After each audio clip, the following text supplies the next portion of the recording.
Buenas, buenas. Iniciamos la semana en la que vamos a celebrar mañana martes la fiesta de la Inmaculada Concepción y la iniciamos hoy con la memoria de San Ambrosio, obispo y doctor de la Iglesia. Una memoria obligada de esta semana que nos pone de manifiesto la vida de un gran santo, San Ambrosio.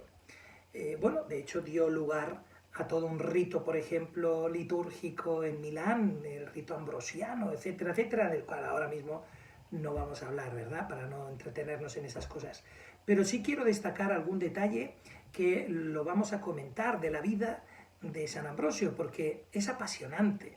Es hijo de familia bien formada, de una familia con una buena base cultural, y de hecho él también tenía buenas dotes a la hora de saber ejercer su abogacía, que estudió también abogacía, retórica, etc., ¿no? Estamos hablando del siglo IV, el año 368, 353, más o menos hay testimonios ya donde lo sitúan en Roma, ¿verdad?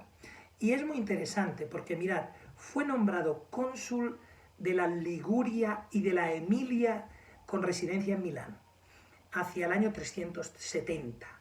Y su gobierno en esas regiones, en esas zonas, fue tan excelente, era tan considerado por su pueblo como un personaje sabio y prudente, hasta el punto en que se llegó a pensar en él para suplir al obispo de su ciudad, a la muerte de ese obispo, que era un obispo arriano llamado Auxencio.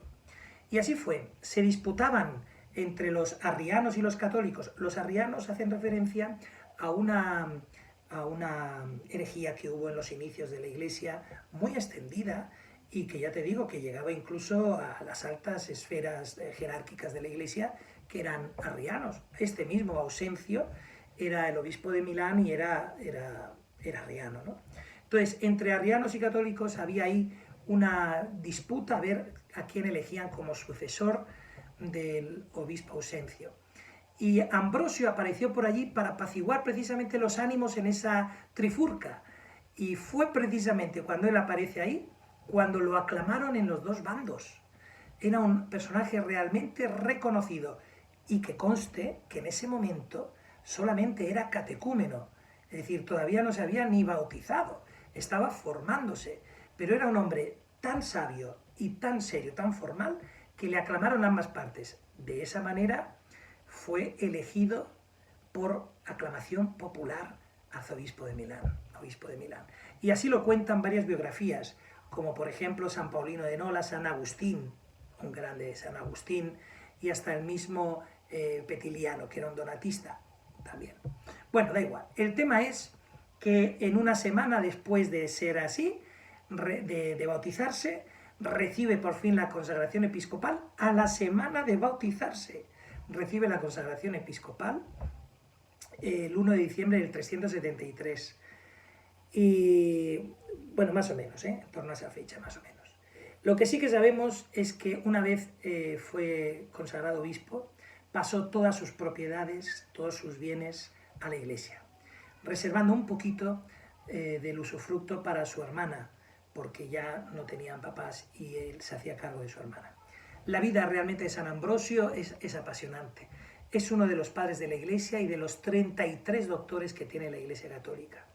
Y realmente es un símbolo también de ese renacimiento de la Iglesia después de tanto tiempo de persecuciones. Hemos hablado que fue nombrado obispo en torno al 373. No olvidemos que hasta el 313, con la paz constantiniana, había persecuciones en Roma. Entonces dices, realmente estamos hablando de algo muy temprano después de las persecuciones, y San Ambrosio fue un personaje muy significativo. Si nos vamos a las lecturas, pues seguimos con el gran profeta del Adviento. Estamos hablando de Isaías. Y esta vez llegamos al capítulo 35. Seguimos hablando en el capítulo 35 de lo que decíamos la semana pasada.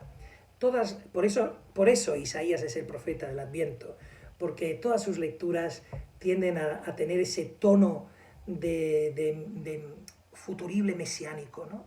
Es un tono en el que se anima al pueblo, se le llena de esperanza, en el regocijo, en el gozo de saber que cuando llegue el Mesías todo irá mejor, que con el Mesías los problemas se irán arreglando y se irán apaciguando, ¿no?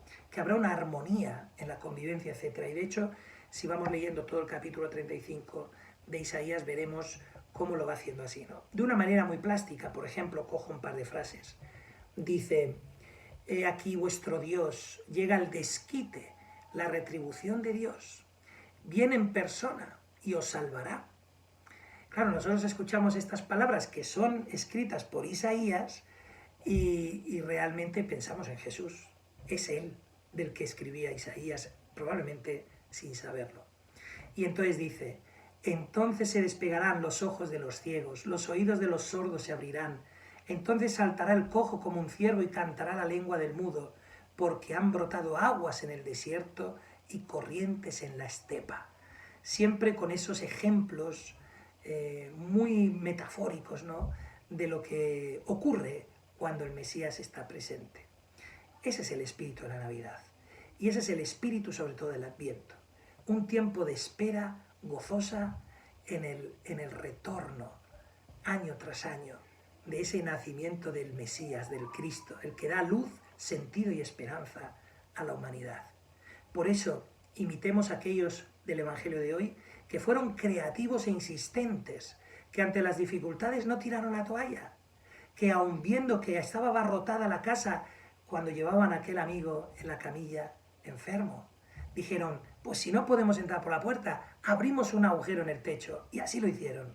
El caso es ser persistente, ser perseverante, insistir una y otra vez en la salvación y en el camino de la santidad. Ojalá que tú y yo también preparemos en esta segunda semana de Adviento un poquito mejor el corazón para vivir con ese ejemplo de perseverancia de estos del Evangelio de hoy.